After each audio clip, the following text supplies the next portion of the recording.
continué à couler. Et tout ce qu'on avait mis à cet endroit se retrouvait complètement miné.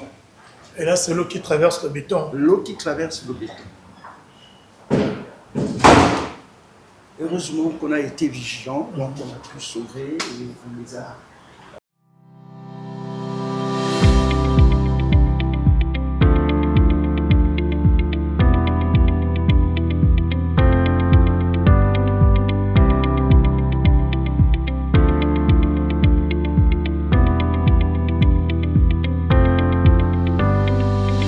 Voilà. Ces trous sont toujours là. Donc, lorsqu'on est revenu, je crois que c'est le lundi, hein, c'était plein d'eau. Là, les filles ont décidé de nettoyer avec les moyens de bord, parce que là aussi, la facture de prix import 2024 n'a jamais été payée.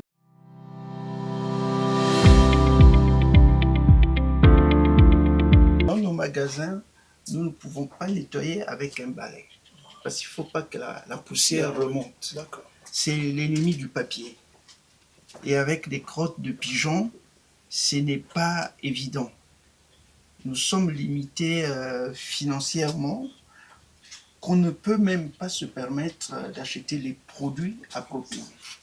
Donc nous faisons un peu de bricolage, juste pour que ça ne traîne pas au sol, pour que ceux qui viennent chercher des documents respire à peu près correctement. Nous prenons le risque de rentrer dans ces magasins tout en sachant que les conditions ne sont pas réunies.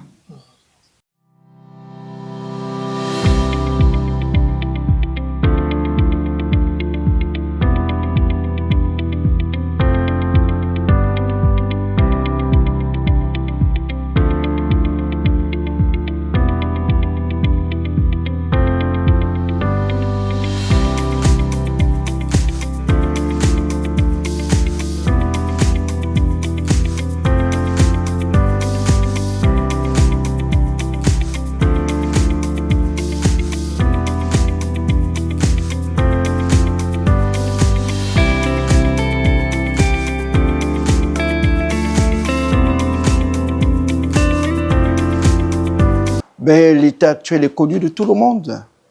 Les archives ont été installées ici depuis 1969. Nous sommes en 2025.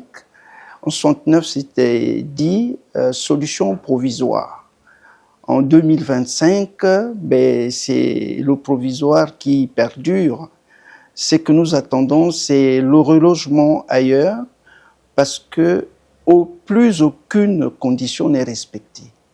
Humidité, chaleur, toit qui coule, autant de choses qui font que les archives ne soient plus en sécurité.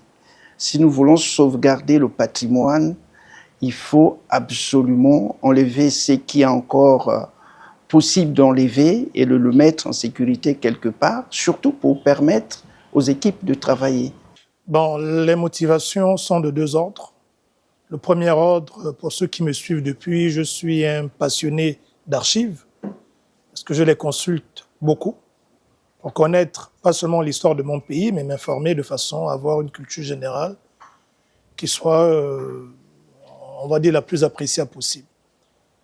Et c'est dans ce sens que intervient le deuxième ordre, celui donc de la mémoire de notre pays. Voyez-vous, on ne peut pas bâtir une 5e République telle qu'on la souhaite en crachant sur la mémoire du pays.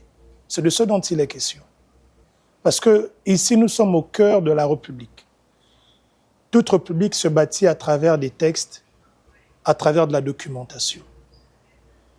Et on ne peut pas comprendre que nous n'avons pas encore intégré l'importance des archives au Gabon.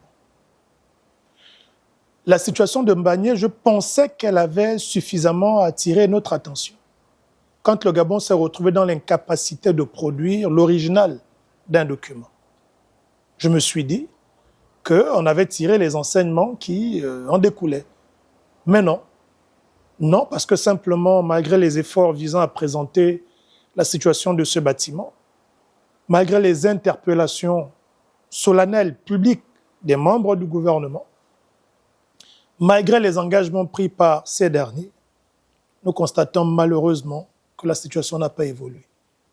Comment expliquer, dans un pays qui se veut ambitieux, un pays qui crie haut et fort à la consécration de sa souveraineté, que celui qui est le gardien des reliques, donc la mémoire de notre pays, se retrouve dans cet état?